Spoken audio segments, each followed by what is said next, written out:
남일주일토리 화요일에 신문을 시작하겠습니다. 다율이가 제목 읽어줘.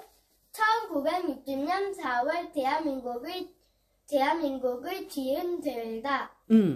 우리 대한민국 헌법에 보면 이런 말이 있어. 유구한 역사와 전통에 빛나는 우리 대한민국은 3.1 운동으로 건립된 대한민국 임시정부의 법통과 불의에 항거한 4.19 민주 이념을 계승하고, 이런 문구가 있거든.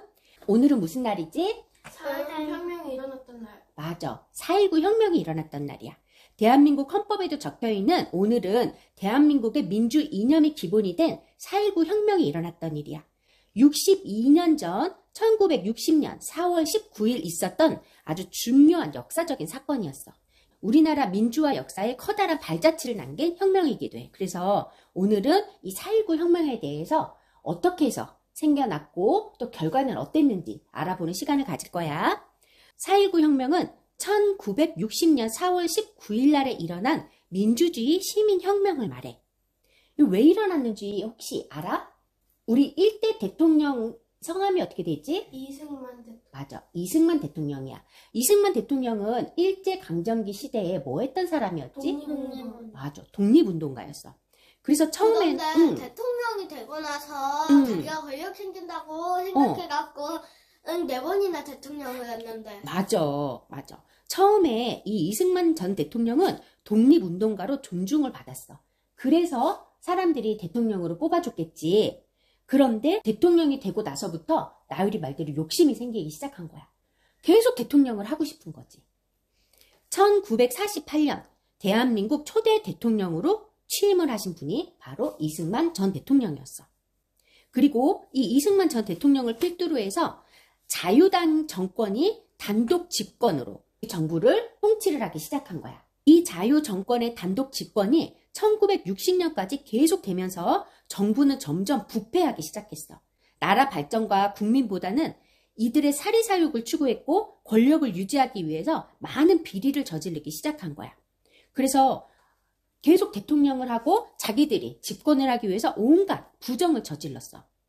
이렇게 되면서 1960년 3월 15일 4대 대통령, 5대 부통령 선거에 각각 부정선거가 벌어진 거야. 너희 만약 학교에서 회장 선거를 하는데 너희가 뽑고 싶은 사람을 못 뽑게 하고 너 꼭 이 사람 뽑아야 돼 이렇게 막 누가 강요한다든지 아니면 선거하고 싶은데 선거 못하게 막는다 그러면 어떨 것 같아?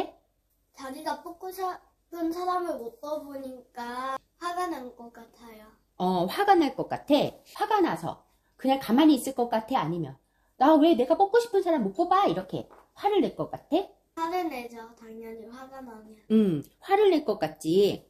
이때도 마찬가지였어. 이때 4대 대통령과 5대 부대통령 선거를 하는데 경쟁 후보들이 등록을 못하게 방해를 하거나 가짜 투표지를 투표함에다가 미리 넣어놓는다든지 아니면 투표자를 압박하는 그 폭력배들 있지? 그런 사람들을 동원해서 압박하거나 이런 사건들이 있었어. 이 사건을 3.15 부정선거라고 이야기를 해. 이 부정선거에 누가 가장 먼저 시위를 했지? 2월 28일에 고등학생 언니 오빠들이요. 맞아. 1960년 2월 28일에 대구에 고등학생들이 먼저 시위를 벌였고 그 이후에 3월 15일에 마산에서 커다란 시위가 있었던 거야. 이때 경찰들이 시위를 아주 강경하게 진압을 하면서 여러 사람들이 다치거나 목숨을 잃었대. 그런데 4월 11일 날 3월 15일에 시위를 하다가 체류탄에 맞아서 사망한 15살 학생 김주열 군의 시체가 마산 앞바다에서 발견되는 사건이 있었어. 마산? 응, 체류탄이 눈에 박힌 채로 사망한 이 15살의 김주열 학생의 시체가 마산 앞바다에서 발견되는 아주 충격적인 사건이 있었어. 이에 마산의 시민들이 아주 분노를 해서 다시 시위를 벌인 거야. 원래 3월 15일 날 시위를 벌였다가 경찰들이 워낙에 강경하게 압박을 했기 때문에 시위가 무산되는 듯 했어. 이때 이 김준열 학생의 사체가 발견이 되면서 마산에서 다시 시위가 일어난 거야. 그런데 이번에는 마산에서 시위가 끝나지 않고 전국으로 확산이 됐지. 전국? 전국으로 확산이 되면서 고등학생과 대학교 그리고 수만 명의 학생들, 시민들까지 전부 다 자유와 민주주의를 외치면서 시위를 벌이게 된 거야. 이때 어린 학생들부터 어른들까지 15살의 학생들도 있었어. 중학생들도 있었어. 그런데 이때 시민들을 향해서 경찰들이 총까지 쐈어. 그래서 186명이 사망하고 6,026명이 다쳐서 온 국민이 충격을 받기도 했대. 이때 이승만 대통령과 자유당이 계속 버티려고 했어. 그런데 결국 미국을 비롯해서 국제적인 압력이 시작됐고 4월 25일 대학 교수들을 중심으로 해서 시민들이 다시 시위를 시작한 게 결정타였지. 이래서 시위대는 서울에만 10만 명이 달했고 군대도 시위대를 무력적으로 진압하기를 거부하게 된 거야. 군인들도 사람이기 때문에 시민들을 진압하기에는 양심이 꺼렸겠지. 그러니까 군인들마저도 난 이제 더 이상 못하겠어요. 이 무고한 시민들을 이렇게 죽이면 안 돼요. 이렇게 하면서 진압을 못하게 된 거야. 그러면 이승만 대통령은 그 이후에 어떻게 됐을까? 자기가 잘못한 건 후회하고 같이 살았겠어? 그랬을까? 4월 26일 결국 이승만 대통령은 시민들의 요구에 따라서 대통령직에서 물러나겠다고 발표를 했어. 그래서 시민들이 만세를 부르면서 환호했고 대한민국의 민주화를 기대하면서 점차 일상으로 돌아갈 준비를 시작을 했대. 그러면 이 이승만 대통령은 그 이후에 나유리 말대로 우리 한국에서 국민들과 함께 행복하게 살았을까? 아니었어. 이승만 대통령은 대통령직에서 물러난 이후에 하와이로 망명했어. 망명이라는 거는 우리나라에서 못 살고 쫓겨나서 다른 나라로 도망갈 걸 망명이라고 해. 이후에 건강이 악화돼서 1965년에 사망했고 같은 해 7월 27일에 국립서울 현충원에 안장됐대. 근데 안타깝게도 이 4.19 혁명이 이렇게 해서 많은 희생을 치르고 나서 끝이 났으면 그 다음에 민주화가 잘 이루어졌으면 참 좋았겠지. 그런데 이 이후에 어떻게 됐을까? 박정희 대통령 그리고 전두환 전 대통령들이 나오면서 우리는 또 군사 정권이 다시 또 시작이 됐지. 이승만 대통령 다음에 바로 대통령이 된 분이 윤보선 전 대통령이었어. 근데 이분이 한 1년 정도 하시다가 박정희 대통령이 군사적으로 다시 정권을 빼앗았어.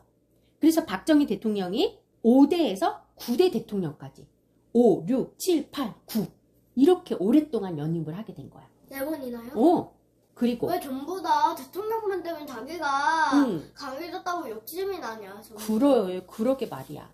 그래서 박정희 대통령은 부하 직원이 총으로 쏴서 목숨을 잃게 되지. 그리고 나서 다시 또 10대 최기화 대통령이 뒤를 이어서 대통령이 됐는데 그것도 잠시 다음 전두환 대통령이 또 군사적으로 쿠데타를 일으키지. 그래서 정권을 다시 잡고 자기가 대통령이 돼. 그래서 전두환 대통령도 어떻게 했어? 11대 12대 대통령이 되었지. 전부 다 대통령만 되면 자기가 강해졌다고 생각해서 그거네. 그러니까 강한 마음을 버리고 착한 마음으로 살아야 하는 거지. 그래. 국민들을 위하지 않고 자꾸 자기의 권력을 욕심부리 채우기 위해서. 그래. 자기 욕심을 채우기 위해서 이렇게 정치를 이용을 하는 거지. 그래서 이 4.19 혁명은 그 뒤 이어 5.16 군사정변으로 이어졌기 때문에 불완전한 혁명이라고 평가를 받기도 해. 그렇지만 4.19 혁명은 무엇보다도 시민이 중심이 돼서 일어난 민주주의 수호 운동이었다라는 점에서 큰 의의가 있는 거지. 나라의 뿌리가 되는 헌법에도 아까 말했듯이 불의에 항거한 4.19 민주 이념을 계승한다라는 말이 직접 적혀있는 이유이기도 한 거야. 오늘 이렇게 4.19 혁명에 대해서 알아보고 나서 무슨 생각이 들었는지 소율이부터 한번 얘기해볼까? 옛날에는 사람들이 대통령 되려면 오르면 자기가 다 찾았다는 생각으로 오래 했는데 지금은 대통령이 국민을 위한 대통령이니까 올바른 대통령을 뽑아야 돼요. 우리는 이러지 않으려면 정치에 관심을 기울이고 그들이 잘하는지 잘 지켜보고 올바른 대통령을 뽑아야 되겠지. 대신 이런 일이 생기지 않도록. 맞아. 이런 일이 생기지 않게. 국민을 위한 대통령을 뽑아갖고 나라를 잘 지켜야겠어요. 그래. 진정으로 국민을 위한 대통령, 국회의원들을 뽑아야 되겠지. 자, 다율이는? 국민들을 보고 고맙다는 생각이 들어요. 감사하다는 생각이 들지? 그래서 오늘 하루는 우리가 경건하고 감사한 마음으로 민주주의를 지켜낸 그분들을 기리는 마음으로 하루를 보냈으면 좋겠어. 그리고 이날이 아니더라도 하루하루를 이렇게 보내야 해요. 맞아. 감사한 마음으로, 그리고 우리 대한민국을 민주주의를 잘 지켜나가야 되겠지? 그래서 오늘 1960년 4월 19일 일어났었던 4.19 혁명에 대해서 알아보는 시간을 가졌어. 모두 수고했어요. 구독과 좋아요, 알림 설정 꾹꾹 눌러주세요.